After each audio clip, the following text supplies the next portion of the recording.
Let go of her. You're hurting her. Erica's voice cracked down the narrow apartment hallway as the landlord jerked the brown mutt's leash, dragging the dog toward the stairs. The dog's paws scrambled uselessly on the worn carpet, nails scraping, a sharp yelp cutting through the air. On the third-floor landing, a door opened a few inches. A man's silhouette appeared, eyes locking on the scene. He didn't say a word. Not yet. Lease says no pets, the landlord, Mr. Dwyer, grunted, yanking again. You signed it. She's an emotional support animal. I showed you the letter. Mocha heel baby, it's okay, please. Erica's mascara was streaking. She'd come straight from the night shift, still in her faded diner uniform, sneakers squeaking as she tried to hold onto the leash. Mocha wasn't some fancy purebred. Just a skinny brown shelter mutt with big amber eyes and a white patch on her chest. The kind of dog nobody picked until Erica's 6-year-old Lily pressed her face to the kennel bars and whispered, "She looks lonely, Mommy." Now Mocha's eyes were wide with panic. Dwyer twisted the leash so hard the collar dug into her neck. Either this animal is gone by tomorrow or you both are. I've got people lined up willing to pay double what you do. Erica's chest squeezed. Rent already ate half her paycheck. Double meant nowhere to go. The man in the doorway stepped out just enough for Dwyer to see him. Tall, steady gaze, buzzed dark hair, gray t-shirt and sweats. She's choking the dog, he said calmly, voice low but carrying. Dwyer flinched, then scoffed. Mind your own business, Collins. This is between my tenant and me. Erica shot him a pleading look, but the man, Collins, held his eyes on the landlord. The muscles in his jaw worked. For a second, his gaze flicked to Mocha, to the way she fought for breath. Then he stepped back and closed his door. The click sounded like betrayal. Dwyer gave one last vicious tug, then let go, shoving the leash back into Erica's hands. Tomorrow, he growled. No more mutt. Or no more apartment. He stomped down the stairs, keys jangling, the building trembling with each heavy step. Erica sank to her knees, wrapping her arms around Mocha, feeling the dog's heart hammering against her chest. Behind the thin wall, in apartment 3B, SWAT officer Jake Collins pressed his back to it and exhaled slowly, hearing the muffled sobs. His fingers brushed the old scar on his forearm, the one he got the night he couldn't save a little boy and his dog from a barricaded gunman. He'd moved into this crummy building to forget. Instead, he just watched history try to repeat itself. That night, long after Lily fell asleep beside Mocha on the sagging couch, Erica jumped at every sound. Pipes clanged, cars passed outside, someone argued in the alley. Around midnight, as rain started to patter against the windows, Mocha's head snapped up, growl deep in her throat. The doorknob turned. Slowly. Quietly. Someone was trying to come in. The chain lock rattled first, then the knob twisted harder. Mocha planted herself between the door and the couch, hackles raised, low growl turning into a sharp bark. Erica's heart hammered. "Who's there?" she called, voice shaking. A beat of silence. Then Dwyer's nasal tone muffled through the door. "Routine inspection. I have a right to enter. Building policy." "At midnight?" she snapped back. She grabbed her phone, thumb hovering over 911. He jiggled the knob again. "If you've still got that dog in there, you're in violation. I can document it, file for immediate eviction. Open the door, Miss Carter." Mocha lunged at the door when it pushed inward an inch, chain straining. Erica yanked the dog's collar, stomach flipping as the wood creaked. She hit record on her phone and pointed it at the gap.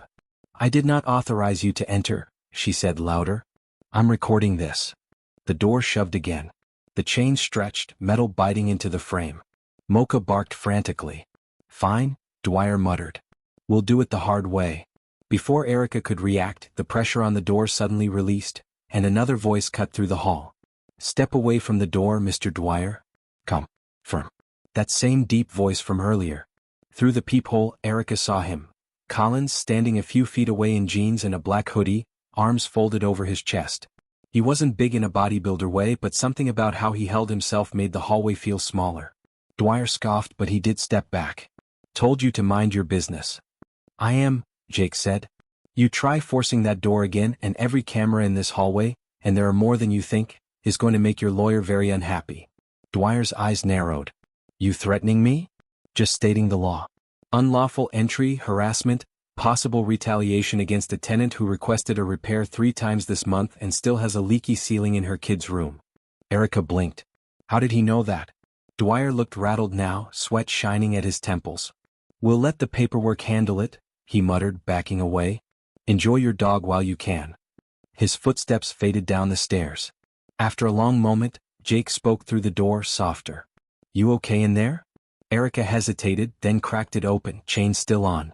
Mocha sniffed warily at the gap, then relaxed a fraction, tail giving a cautious wag. "I'm fine," Erica lied. "Thank you." Did you hear all of that?" He nodded. Up close, she could see the fatigue in his eyes, the faint shadows that didn't come from lack of sleep alone. "Thin walls," he said. "And I used to deal with people like him for a living." "Used to?" she asked. He held her gaze a second too long, something haunted flickering there. "I'm SWAT," he finally said. "On medical leave." Erica's breath caught. SWAT. Not just a cop. The kind of guy you call when everything has already gone terribly wrong. "Look," Jake continued, "he's counting on you not knowing your rights. Document everything. Save that video. If he puts anything on your door, don't sign it without getting it looked at." She gave a bitter laugh. "By who? I can't even afford a real attorney." "You'd be surprised what legal aid can do," he said. "If you want, I can point you at some numbers." Before she could answer, something slid under the door, a folded piece of paper, crisp and official looking. Jake picked it up, jaw tightening as he skimmed it. Then he handed it to her. "Notice, you have 24 hours to remove the animal from the premises. Failure to comply will result in immediate eviction procedures." At the bottom, Dwyer's sloppy signature. 24 hours? Erica whispered. "He can't do that, can he?" Jake's eyes hardened. "Not legally." But his tone said something else. Dwyer was going to try anyway. If you want to know how this story ends, subscribe to the channel and don't miss the next chapters. The next morning, when Erica opened her door to head to work, there was something new taped beneath the notice. A business card for Rapid Response Animal Control, with a handwritten note. "See you tomorrow," it read. By noon, Erica's world was a tangle of hold music and dead ends. She'd called legal aid voicemail with a 2-week callback wait. Tenants' rights hotline, busy. The number Jake had slipped under her door. "Leave a message, we'll return your call in 3 to 5 business days." She didn't have 3 to 5 business days. She had until tonight. Between tables at the diner, she checked her phone every minute. Tips were slow. Tourists didn't bother coming this far out on a Tuesday. Her manager shot her a warning look each time he caught her staring at the screen. "Carter," he barked as she fumbled a tray. "You want hours, you keep your head in the game. I've got a stack of apps from kids who don't need to run to daycare after every shift." Her cheeks burned. "Yes, sir. Sorry." She pushed through the lunch rush on autopilot, thoughts always drifting back to Mocha and Lily at home. Mocha had been the one who woke her from panic attacks, paws on Erica's chest, soft whine grounding her after the mess of the divorce and the night sleeping in their car. Lose the dog, lose her anchor. By the time she clocked out and raced back to the apartment, sweating under the late afternoon sun, her legs shook with exhaustion and fear. The hallway was too quiet. No Lily's cartoons, no scratch of paws against the inside of the door. Her stomach dropped. "Lily?" she called as she fumbled with her keys. "Mocha?" The door swung open on a dark living room. The TV was off. The couch was empty. For a second, the world tunneled. Then Lily popped her head out of the bedroom, clutching a half-finished drawing. "Mom? Look, I drew Mocha as a superhero." "Where is she?" Erica cut in, scanning the apartment. Mocha's bowl sat untouched. Her worn rope toy lay under the coffee table. The small back window over the fire escape was open a few inches more than usual. Lily's face fell. "She was here before my show. Did she go for a walk with you?" Erica's pulse slammed. She dropped a check under the bed, the closets, even the laundry hamper. "Nothing." Panic rose, thick and choking. "Stay inside," she told Lily, forcing her voice steady. "Don't open the door for anyone but me or Mr. Collins, okay?" Lily nodded, eyes wide. Erica tore through the building, banging on doors. Most tenants barely cracked them open. A few shrugged. One old woman muttered, "Saw the landlord stomping around earlier. Looked mad." On the second floor, Jake opened his door before she even knocked. He'd heard the commotion. "She's gone?" Erica gasped. "Mocha. I locked the door, I swear, and now the window's open and—" Jake grabbed his jacket and stepped into the hall. "Slow down. We'll find her." "Did Lily see anyone?" "No. Just the landlord earlier talking to some guys in uniforms. Animal control, maybe?" Jake's eyes flashed. "Rapid Response Animal Control?" She nodded, confused. "How did you?" He didn't answer. Instead, he headed for the back stairwell. "Come with me." We start where she'd go first. The fire escape creaked under their weight as they descended. On the cracked pavement below, Jake crouched, studying the ground with an intensity that reminded Erica who he really was. "Here," he murmured. Faint scratch marks, a few short brown hairs caught in a splintered board and deeper grooves, like someone had dug in their heels while being dragged. Erica swallowed hard. Jake followed the marks toward the parking lot. A patch of gravel showed fresh tire tracks, sharper than the others. Next to them lay a broken piece of cheap leather, part of Mocha's collar. He picked it up, thumb brushing the tear where the metal ring had snapped. "We need eyes," he said. "Any cameras? Stores nearby?" "There's a liquor store on the corner," Erica managed. "They have one pointing at the lot." Minutes later they were inside the dim shop, the bell tinkling overhead. The clerk squinted at the screen as Jake, using that steady authority in his voice, convinced him to rewind the footage. Static. Then the parking lot appeared earlier that afternoon. For a moment nothing. Then a familiar old blue pickup rolled into frame. Dwyer climbed out. They watched, breath held, as a small brown shape appeared at the edge of the screen, tail wagging uncertainly. "Mocha." She trotted up to Dwyer, trusting, head low. He grabbed her collar, yanked hard, and dragged her struggling toward the truck. Her body twisted, paws scrambling. No sound came through the feed, but Erica could almost hear the yelps. The clerk glanced uneasily at her tear-streaked face. "Hey, I'm real sorry, miss." Jake's hand tightened into a fist. On the screen, Dwyer shoved Mocha into the truck's cab, slammed the door and drove off. Jake took a slow breath. "Good. We've got him on video." "Good?" Erica choked out. "He has my dog." Jake turned to her, eyes blazing with a controlled anger that made the hairs on her arms stand up. "Exactly.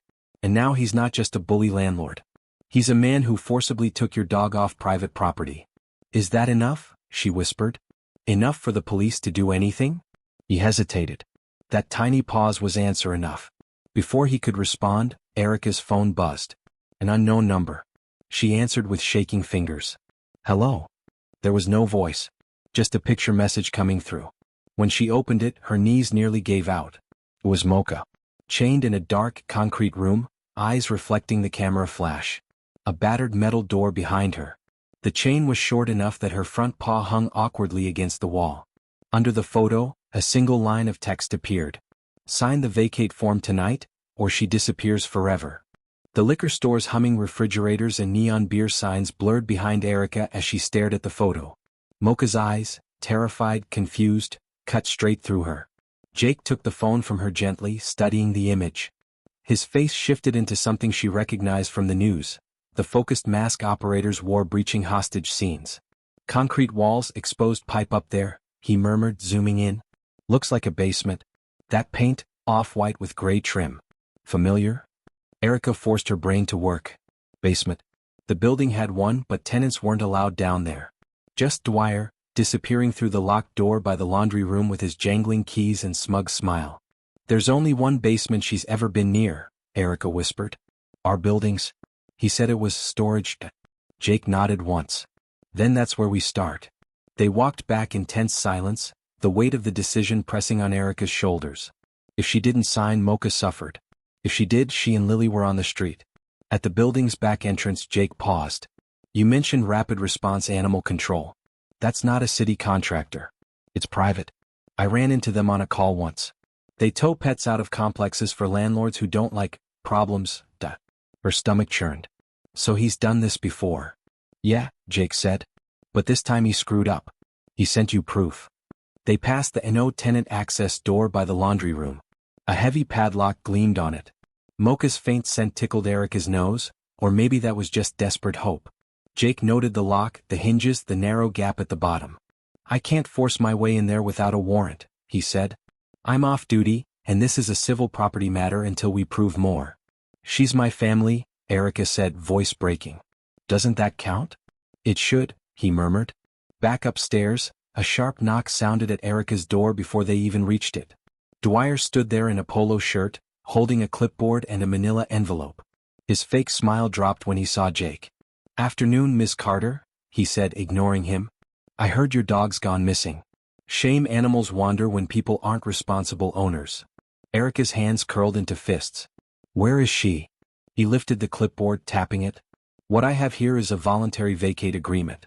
You sign, you move out by the end of the week, and I graciously agree not to sue you for violating your lease. And maybe your dog shows up at a shelter, no worse for wear. Jake stepped forward, placing himself between them. You're extorting her with her pet. I strongly advise you to leave. Dwyer's gaze flicked over Jake's posture, his stance, the faint bulge under his hoodie where a holster might sit. You threatening me, tough guy? Jake smiled without warmth. No. Threatening would be telling you I know you took that dog, that we have you on camera dragging her into your truck, and that animal cruelty plus coercion is plenty for a detective to start sniffing around. Dwyer's face twitched. Camera? Jake didn't blink. Convenience store across the street. Angle's not great, but face recognition software doesn't need too much to work with. Dwyer's knuckles whitened on the clipboard. You two think you're smart, but I've been doing this a long time. You know how many complaints tenants file when they're behind on rent and looking for someone to blame. I'm not behind on rent, Erica snapped. You will be once you're out of here. He thrust the papers toward her. Sign it tonight. I'm being generous. You don't want to see what happens when I stop being generous. Jake's eyes flicked to Erica's phone in her hand, still open to the text thread. He gave a tiny, almost imperceptible nod. She swallowed and lifted the phone higher as if shifting her grip. The little red recording dot glowed in the corner of the screen. You're saying, she began carefully, that if I sign the vacate form my dog will show up somewhere? Dwyer smirked. I'm saying I might remember where she wandered off to. And if I don't sign? His expression hardened. Then she might be gone by morning. City's got a policy about unclaimed animals, you know. Euthanized after 72 hours. Be a real tragedy if they lost track of the paperwork and she slipped through the cracks even sooner. Erica's breath hitched. Jake's jaw clenched. You can't do this, she whispered. Oh, I already did. He tapped the clipboard again. Last chance. Paper or pavement, Miss Carter? You the kid, the mutt. Pick. She fought the urge to grab the pen just to end this nightmare. Instead she met his eyes, letting her fear show but not defeat. I need time to think. You've got until 10 tonight, he said. After that the deal's off. He turned to leave. As he did, his gaze slid past Erica into the apartment, and landed on Jake's reflection in the hallway mirror. On the phone in his hand. On the bright red recording dot. Their eyes met in the glass. Dwyer's smile vanished. His face flushed a dangerous red. He pivoted back, slow and deliberate, and took a step toward Jake. What the hell do you think you're doing? He hissed. For a split second, everything froze. The ticking wall clock, Lily's soft humming from the bedroom, Mocha's empty collar on the table. Then Dwyer lunged. Jake moved faster. He shifted his weight, angling his body between Dwyer and Erica, one hand going up in a practiced gesture. Not striking, just intercepting. Dwyer's grab for the phone met Jake's forearm instead. Back off, Jake said, voice low, controlled. Right now. That's illegal, Dwyer spat, jabbing a finger at the phone. Recording me without consent. In this state. Jake cut in. One party consent. And she's the party. He jerked his head toward Erica. You walked into her doorway, made threats, and admitted you might remember where her stolen dog is if she signs papers. That's not a good look, Mr. Dwyer. Erica's shock gave way to a flicker of hope. So, this is enough? We can show the police? Dwyer's laugh was ugly. The police? Honey, you think they care about some mutt? You think they'll pick your side over the guy who's been renting to half their cousins for 10 years? His words hit harder than any shove. Erica saw Jake flinch too, not physically but behind the eyes where old disappointments lived. Because he knew better than anyone that sometimes the system looked the other way. Jake inhaled slowly. You're right about one thing, he said. Some cops won't care. But some will. And even the ones who don't will care about one of their own dropping a complaint on their desk with evidence attached. One of their own? Dwyer sneered. What are you, a mall cop? Jake pulled his wallet, flipped it open just enough. The silver badge caught the light. SWAT, Metro PD, he said quietly. On leave, not dead. That recording? It's getting backed up to a cloud server whether this phone gets broken or not. So again, back. Off. Something in Dwyer's eyes shifted, from cocky to calculating. He stepped back, smoothing his shirt as if that could erase the last 30 seconds. Big talk for someone hiding in a dump like this, he muttered. Fine. Play hero. Just remember, officer, leases don't care about badges. She's still in violation. And when she's out, your little charity case is someone else's problem. He stalked down the hall, shoulders tight. At the stairwell he paused and looked back, voice carrying. "Oh, and Collins?" he called. "Accidents happen in old buildings. Doors jam. Fires start. Sprinklers fail. Be a shame if the wrong person got trapped with no way out." The threat hung in the stale air long after he disappeared. Erica sagged against the wall, knees threatening to give out. "He's going to hurt her," she whispered. "If we push him, he's going to hurt Mocha." Jake locked the door, slid the deadbolt, and turned to face her. The mask of control slipped for an instant, revealing raw anger, and something else. Fear. Not for himself. "I've seen men like him my whole career," he said. "They count on being just lawful enough to skate by. But he crossed a line today. Pet or not, he took something that's legally yours and is using it as leverage. That's kidnapping with fur." A weak, hysterical laugh bubbled up in Erica's throat.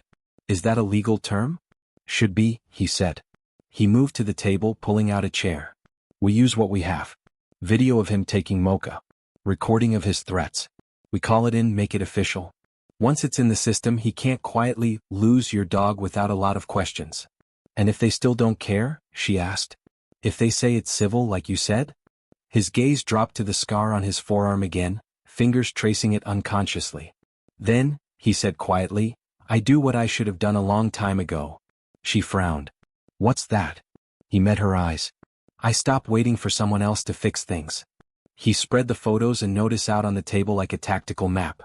Zoomed back in on the basement picture, analyzing every pixel. "See that rust pattern on the pipe? I've walked past that same pipe 100 times in your laundry room. And that door hinge matches the one behind the no access sign." "You're sure?" she asked.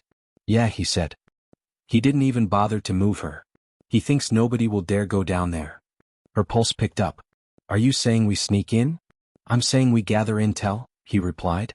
"If we can confirm she's there, get audio of her whining, anything, then any officer who shrugs it off is putting their badge on the line." He outlined a plan. Wait until Dwyer left for the evening. He always drove out around 6 like clockwork, then used the narrow maintenance vent in the laundry room Jake had noticed weeks ago. It wasn't meant for people, but Jake had squeezed through worse. Erica bit her lip. "What if he comes back?" she asked. "What if he catches you down there?" Jake's eyes were steady. "Then he's got bigger problems than a lease violation." Before they could argue more, a new sound cut through the apartment. A faint, distant whine. So soft she thought she imagined it. Jake cocked his head. "You hear that?" Erica held her breath. There it was again, barely audible through the floorboards. A small, muffled, heartbroken cry. "Mocha." Jake's eyes met hers, hard with resolve. "Change of plan," he said. "We're not waiting until tonight." He grabbed his keys, checked the magazine in his off-duty pistol, and headed for the door. Erica moved to follow. He held up a hand. "You stay here with Lily. If this goes sideways, someone has to be able to call 911. "And if it goes really sideways?" she whispered. He opened the door, jaw set. "Then your next-door neighbor being SWAT," he said, "is the only chance that dog's got." He stepped into the hall, and almost collided with a shadow rising from the bottom of the stairwell. Someone was already coming up from the basement. Jake froze at the top of the stairs, hand hovering near his holster. The figure coming up from the basement wasn't Dwyer. It was a skinny guy in a navy polo with rapid response animal control stitched over the chest, a folded metal catch pole in one hand and an empty crate banging his knee. He nearly jumped when he saw Jake. "Oh, sorry man. Didn't know anyone used this stairwell." Jake's eyes flicked to the crate, then to the sweat beading at the kid's temple. "You just come from the basement?" "Yeah." The kid shifted, suddenly awkward. "Got a call about an aggressive dog in storage. Landlord said it was abandoned." Jake's voice went cool. "That dog have a name?" The kid frowned. Brown mutt, white patch. Skittish but not aggressive." He called her. "Mocha, I think." Jake stepped down one stair. It put him slightly above the kid, looming just enough. "He tell you she was stolen from his tenant's apartment?" The kid's gaze darted away. "Look, I just show up when they call. Paperwork says, unauthorized animal. That's it." "Paperwork also say to chain her to a wall in a dark room?" Jake asked softly. "Because that's where she is. Basement. Concrete. Short chain. I've got the picture." Recognition flashed in the kid's eyes. "He wasn't supposed to send that," he blurted, then winced like he'd said too much. Jake locked on. "So he bragged to you." "I didn't say that. You didn't have to." For a moment the kid's facade slipped. He looked young, early 20s maybe, way out of his depth. "I just take them to the county shelter," he muttered. "That's my job." But he said this one was trouble. Said he'd handle it on site if the tenant didn't play ball. His stomach twisted. "I don't like it, okay?" Jake dropped his tone, almost gentle. "What's your name?" "Tyler." "Tyler, I'm a SWAT officer with Metro PD," Jake said. "Off duty but very much real. That landlord is using your company as cover to extort a single mom and her kid. Something happens to that dog, you're in the blast radius. Understand?" Tyler swallowed hard. "What do you want from me?" "Statement." "Later," Jake said. "Right now, I need access to that basement." Tyler's eyes widened. "Man, if he catches me letting you down there, I'm fired." "Worse." "Then don't let me." Jake's voice dropped. "Just tell me, lock on the door, correct? Any other way in?" "Vet. Service hatch." Tyler hesitated, then exhaled. "There's an old maintenance panel in the laundry room ceiling. He keeps it painted over, but it drops into the back corner of the basement. I used it once when the main door jammed." Jake nodded once. "That helps." Tyler shifted the crate. "Look, for what it's worth, he told me not to scan her into the system yet. Said she was in dispute. So she's not on any record. If you get her out, no one at my company will even know she was there." Jake filed that away. "You willing to say that to a detective later?" Tyler winced again, but this time he nodded. "Yeah. I'm not getting dragged down for that guy." Footsteps echoed faintly from above, someone moving in the hallway near Erica's apartment. Tyler flinched. "That him?" Jake asked. "Sounds like it." Jake let him pass. Tyler slipped by, head down, almost running for the exit. Alone again, Jake bounded up the remaining steps 2 at a time, adrenaline sharpening every sound. In the hallway he slowed, listening. Mocha's whine floated up again, weaker now. He headed straight for the laundry room. The humming machines, the smell of detergent, the flickering fluorescent bulb, it all faded when he spotted it. A square of ceiling paint with a faint, uneven edge. He dragged a plastic folding table under it and climbed up. The panel resisted at first, then popped free with a dusty groan. Cold, damp air whispered up from the dark shaft. Jake took a breath, slid his phone into his pocket with the camera rolling and reached for the rim. Behind him, at the far end of the hall, the outside door creaked open. A familiar voice drifted in, low and irritated, talking on a phone. Dwyer was back early. And he was coming straight toward the laundry room. Jake dropped into the shaft before his brain could argue. Metal scraped his boots. For a moment he hung by his hands, then let go. He fell the last 3 feet, landing in a crouch on cold concrete. Dust choked the air. Above, the ceiling panel settled back into place with a dull thud just as the laundry room door squealed open. Jake went still. Muffled footsteps. The rattle of coins in a dryer. Dwyer's voice, now clearer, still on the phone. "I told you she'll sign. She's got a kid. They always fold when there's a kid." Jake edged toward the far wall, keeping low. His eyes adjusted slowly. The basement was a rectangle of shadows and old junk, divided by a row of concrete support pillars. A bare bulb swung somewhere in the middle, casting sickly yellow light. The phone call continued overhead. "No, I didn't log the mutt. Why would I? Less paperwork when she runs off, duh." Jake's jaw tightened. He began moving, keeping to the dark edge. His boots avoided the obvious debris, stepping where his instincts guided him, silent, measured, like a training house. Then he heard it.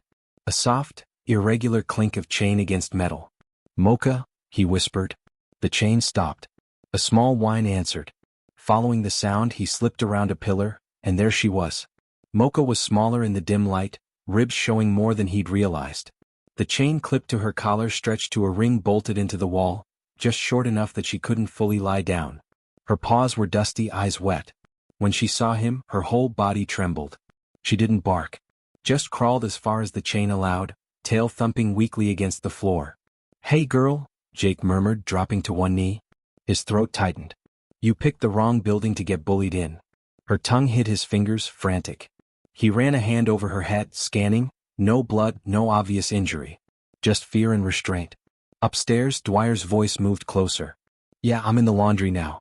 Gonna make sure nobody's messing with my stuff. 10 o'clock, we're done. Either she hands me the keys, or I call your boys to clear her out." Jake worked fast. He pulled a small multi-tool from his pocket, habit from a decade of calls. The chain's clasp was cheap. A few twists, a grunt of effort, and it snapped free. Mocha staggered, then leaned into him, pressing her head under his arm. "Shoo," he breathed. "We're not out yet." He hit send on his phone, uploading the live video to a secure backup app he'd set up years ago after everything went wrong on a different call. File set. Insurance. Then a loud metallic clack echoed through the basement. The main door at the top of the stairs had just been unlocked. Mocha flinched. Jake shoved the broken chain into his pocket and guided her behind a stack of old paint cans and busted furniture, tucking them both into the deepest shadow he could find. The basement door groaned open. Light knifed down the stairwell, followed by heavy footfalls. Dwyer descended, keys jangling. Jake's fingers brushed his holster. He stopped himself. Drawing down on a landlord in his own basement without witnesses or a clear felony in progress would be a legal minefield. But if Dwyer laid hands on him or Mocha, that changed. "Mocha?" Dwyer called in a sing-song voice. "Here, Mutt. Time for your final walk." The joke curled Jake's stomach. Dwyer reached the bottom step. His eyes swept the room, squinting against the shadow. "Where they?" He stopped. The chain, still bolted to the wall but now collarless, swung gently. "Son of a..." He spun, scanning the dark. His gaze passed over Jake's hiding spot once, twice. He took a few steps closer, peering between the piles. Mocha trembled against Jake's side. He wrapped an arm around her, fingers gently gripping her fur, trying to steady her breathing.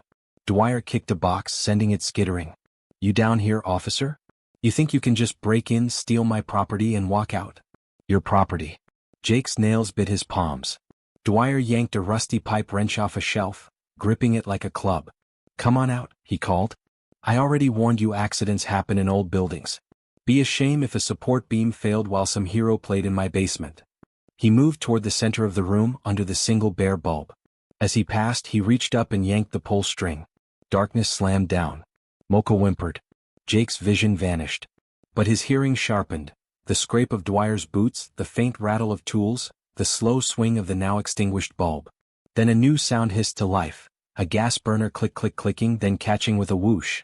The air filled with the sharp tang of propane. Jake's blood ran cold. He didn't need to see it to know. Dwyer had an old space heater down here.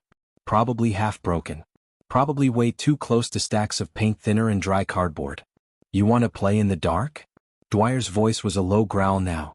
"Let's see how brave you are when the lights don't come back on." Somewhere to Jake's left, metal scraped against metal. A valve turning. Gas rushing stronger. Panic scratched at the back of his mind, images flashing. Another house, another dark room, a flashover he hadn't anticipated. Mocha pressed against him, heart racing under his palm.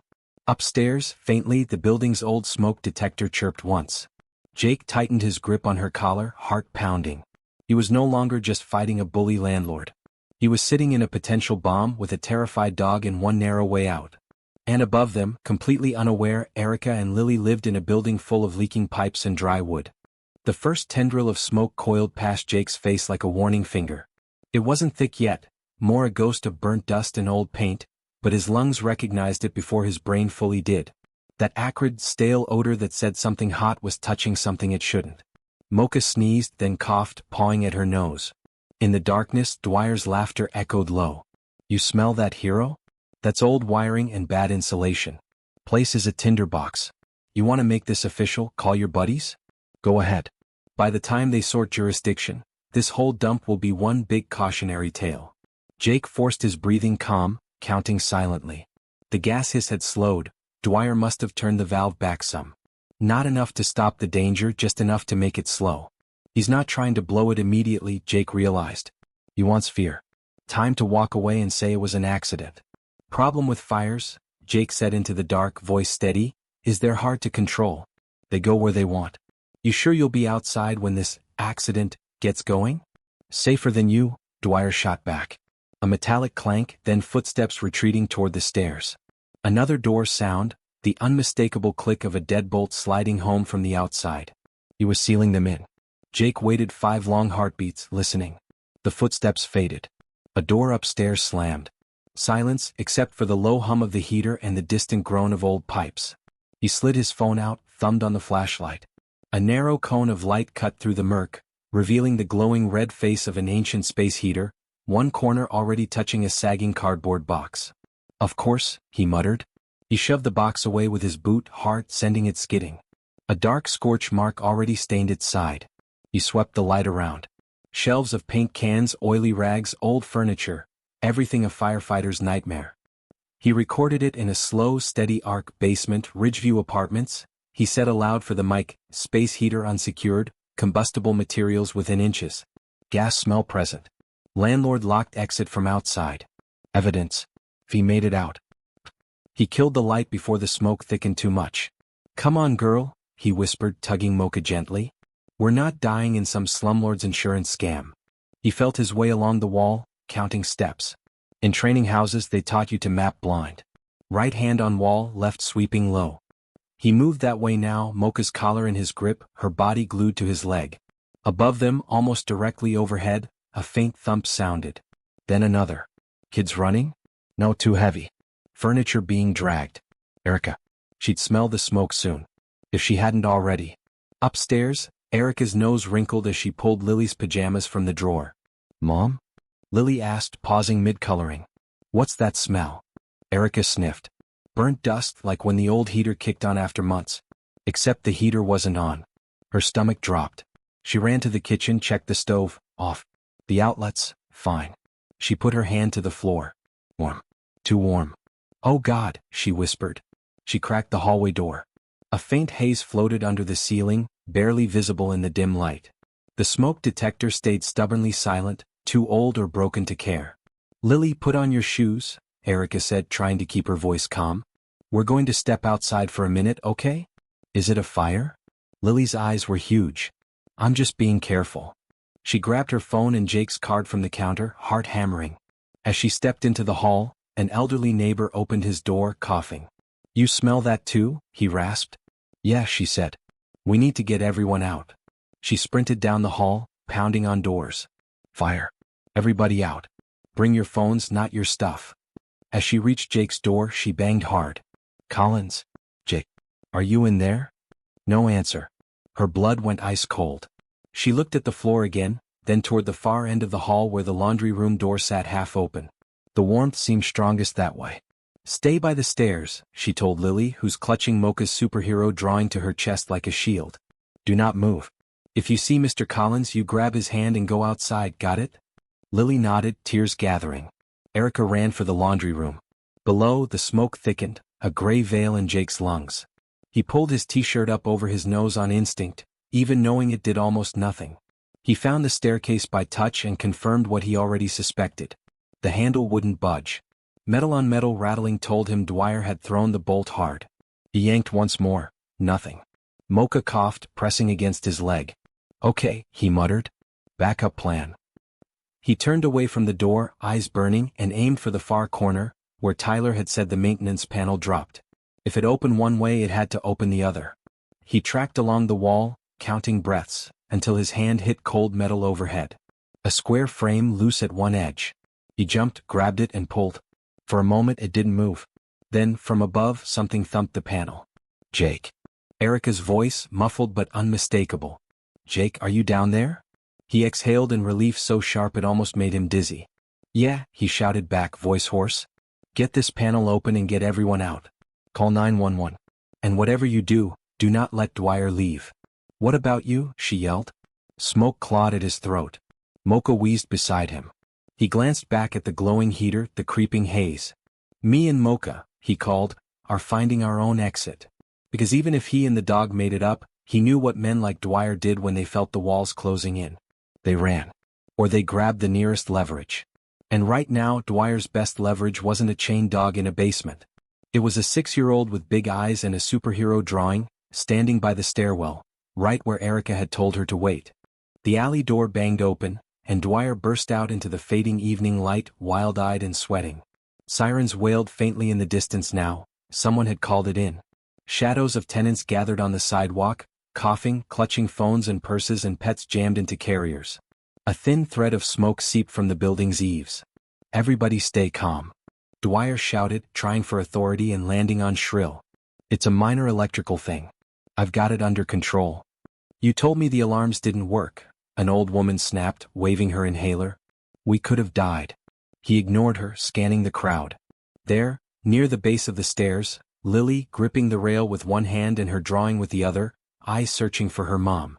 And beside her, Erica, phone to her ear, voice sharp. Yes, basement. Gas and electrical, I think. The landlord locked people in. He saw her. She saw him. Their words collided in the air. He moved fast. Erica barely had time to flinch before he was on her, ripping the phone from her hand and hurling it into the dead flower bed. It shattered on a stone. What did I tell you about making this official? He snarled. Neighbors gasped, backing away. Nobody stepped in. Get away from us, Erica said, pulling Lily behind her. He grabbed her wrist, squeezing hard. You want to scream in front of all these people? Go ahead. You signed that form, you're out by the weekend and this is over. You keep running your mouth, and this whole building goes up before your hero neighbor finds his way out of the basement. A murmur rippled through the crowd. He locked people in? Someone whispered. Is he serious? Lily started to cry. Where's Mocha? Where's Mr. Collins? Dwyer glanced at her, eyes calculating. Jake had been right, he saw leverage, not a child.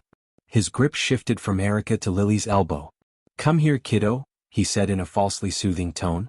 Let's get you somewhere safe while the grown-ups talk. Erica lunged, but he was already dragging Lily toward the side of the building, toward a narrow gap that led back to the basement alley door. A low growl cut through the air like a blade. Everyone froze. From the shadow of the gap, eyes glowing in the smoky light, a small brown shape emerged, hackles raised. Mocha. Her fur was smudged with soot, one paw limping slightly, but she stood between Dwyer and the door like a furry barricade, teeth bared. Mocha. Lily sobbed, reaching out. Dwyer faltered, grip loosening at the shock of seeing the dog. Behind Mocha, stumbling out with one arm braced on the brick, came Jake. His face was streaked with ash, t-shirt blackened, hair damp with sweat. He sucked in the clean air like a man surfacing from deep water. Erica's heart slammed against her ribs. Jake. He straightened, eyes locking onto the scene in a heartbeat. Dwyer clutching Lily, Erica scrambling, neighbors frozen in a ring of useless shock. His voice, when it came, carried the command of 100 raids.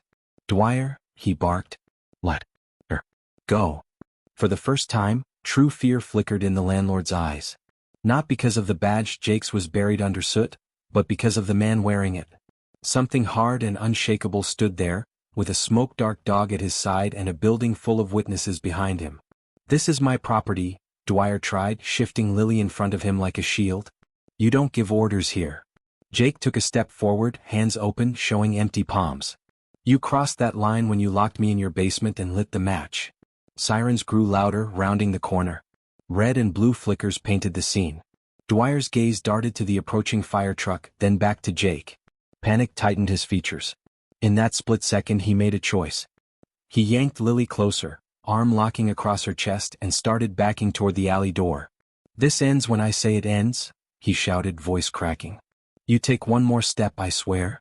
He never finished the threat. Mocha launched. Not at his face. Not at the arm holding the kid.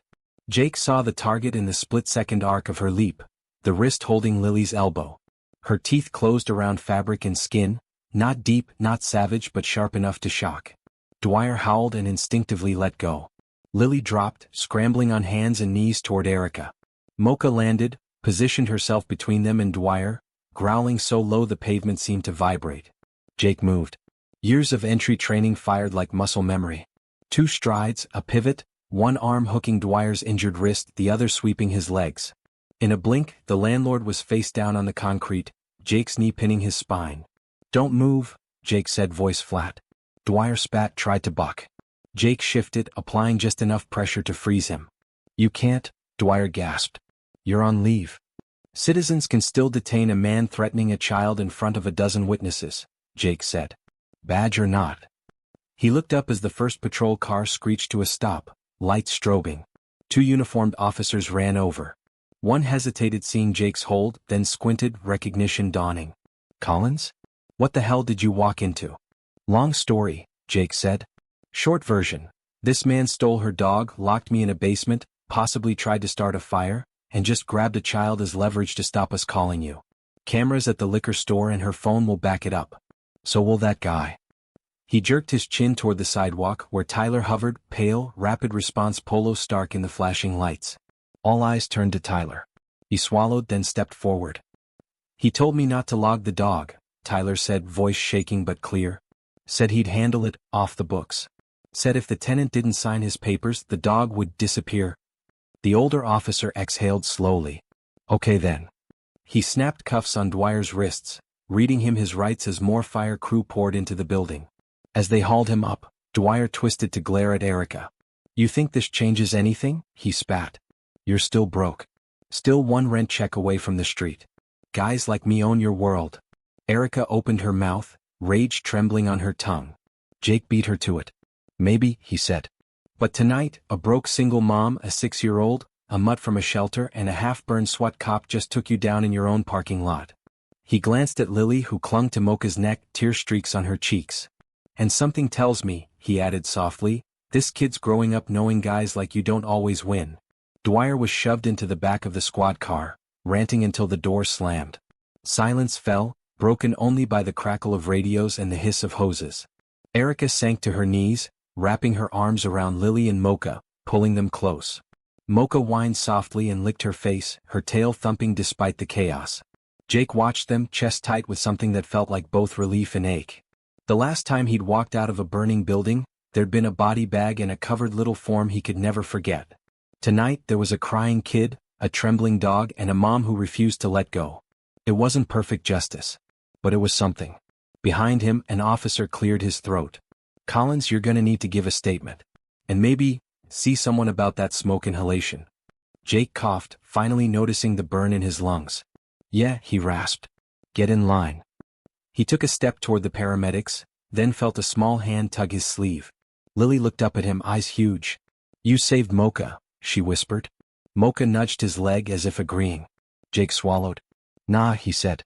She kinda saved me. Lily thought about that, then nodded solemnly. Then we saved each other, she said. He couldn't argue with that.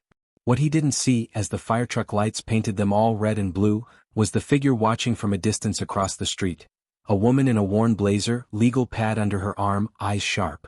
She'd come because of a voicemail flagged urgent, tenant extortion and fire hazard. And she just decided this was the case that might make her career. 2 weeks later, the Ridgeview apartment still smelled faintly of smoke and fresh paint. Caution tape had come down from the front door, replaced by the bright orange notice every tenant had secretly prayed for. Building closed pending safety inspection and ownership review. Dwyer's name had been scraped off the mailbox panel. Rumor said he was trading his polo for a jumpsuit, facing charges for animal cruelty, reckless endangerment, attempted arson, unlawful imprisonment, and about 6 other counts the DA had rhymed off at the arraignment. Erica had shown up to that hearing in her cleanest shirt, hands shaking, Mocha's adoption papers clutched like a shield. Tyler had been there too, tie crooked, voice steady as he testified. Recording. Video. Photos. Basement heater.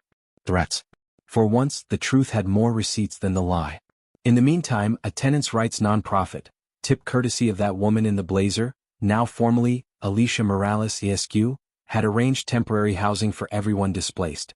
Erica and Lily were in a modest extended-stay motel room, 2 double beds and a tiny kitchenette that somehow felt like a palace because nothing leaked, nothing buzzed, and the manager smiled at Lily instead of glaring. Mocha had claimed the space between the beds, stretching out like she owned it, a new blue collar gleaming at her neck. Look, Lily said that afternoon, holding up a crayon drawing to Jake. It's us. You and Mom and me and Mocha. She's got a cape again. In the picture, Mocha's cape was bright red. Jake's was too. He huffed a soft laugh. You know SWAT guys don't wear capes, right? Lily frowned thoughtfully. You don't? She shrugged. You should. Erica rolled her eyes fondly from the kitchenette, where she was trying to coax the ancient stovetop into boiling water. Careful, he'll start demanding theme music next. Jake sat on the edge of the second bed, a manila envelope beside him. His forearm scar caught the light as he shifted, the memory of another family, another dog, another night he'd walked out alone. You going back? Erica asked quietly, nodding at the envelope. Inside was the letter from his captain, cleared medical and psych. Fit for duty, signed in blue ink. He looked at it for a long moment. Yeah, he said finally. I think I am. Sure, she pressed. After everything, after the fire and your nightmares, you don't owe that job your life. No, he agreed. I don't. He glanced at Lily and Mocha on the floor, the kid patiently trying to balance a toy tiara between the dog's ears. Mocha tolerated it with saintly resignation. But I owe it to the people who call 911 and pray someone shows up who actually gives a damn, he added. And to the ones I didn't save. Walking away without trying again, he exhaled. Feels like letting guys like Dwyer win twice. Erica's gaze softened. Then go back, she said. Just know you have people on the outside now. Who'd kinda like you alive. He smirked. Just kinda? She smiled, then sobered. I meant what I said at the station, you know. About being grateful. I'm not sure what would have happened if you hadn't moved in next door. He shook his head. You called the fire in. You banged on doors. You had the guts to hit record when he threatened you. You're not some damsel, Erica. You're the reason this whole building didn't go up with us in it. She shrugged, looking away. Still. Feels different when someone with a badge says, this isn't okay, out loud. He understood that all too well. There was a knock at the motel door. Mocha stood, tail wagging but body alert. Erica opened it to Alicia, blazer less rumpled today, briefcase in hand. Afternoon, family of the year, she greeted. Mind if I come in? You bring good news? Erica asked, hope and caution wrestling in her voice. Depends on your definition.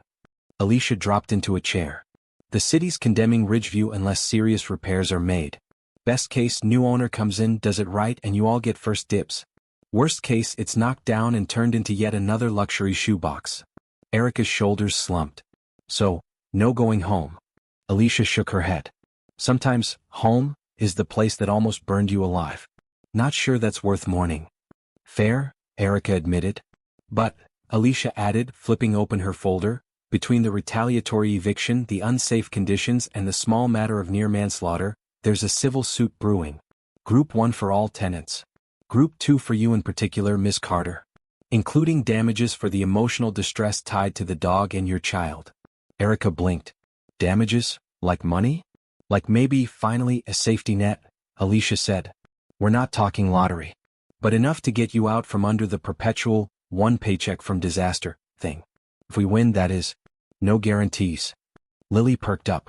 Does that mean Mocha gets new toys? First month's rent, then toys, Erica said automatically. Jake smiled. It was the first time he'd heard her talk about a first month's rent, somewhere else without panic trembling underneath. As Alicia went over forms, Jake stood and slipped toward the door. He needed air, space to think. Mocha padded after him, nails clicking on the laminate. Outside, in the strip of parking lot between identical motel doors, the evening was quiet. A neon vacancy sign buzzed and somewhere a TV blared a game show. Jake leaned against the railing, watching the sunset bleed orange over the freeway. Mocha nudged his hand. He scratched behind her ears, feeling the roughness where the collar had rubbed her raw in the basement. You did good, girl, he said softly. Better than some guys I've gone through doors with. She leaned into him, warm and solid. He thought of the case that had broken him, the little boy he hadn't reached in time, the dog shot when it lunged at the barricaded suspect. The way he'd moved apartments every few months afterward, trying to outrun the ghosts. He'd picked Ridgeview because it was cheap, anonymous, forgettable. Then a single mom with tired eyes and a brave kid adopted a mutt nobody wanted and moved in next door. And suddenly, forgetting didn't feel like a goal anymore. Erica stepped out, paperwork in hand. Hey, she said. Alicia says if we win, she's naming the precedent, the Mocha Clause. Jake snorted. Sounds like something you add to coffee. Or to leases, so landlords think twice before yanking someone's family on a leash, she countered. They stood in companionable silence for a moment, watching Lily through the window as she lined up her dolls on the motel bed. Do you ever get used to it? Erica asked quietly. The fear? This what if this had gone wrong? No, he said honestly. You just learn to live with the fact that it could have, and still decide to act anyway. She nodded slowly. I guess that's courage, huh? Sometimes it's just stubbornness, he said.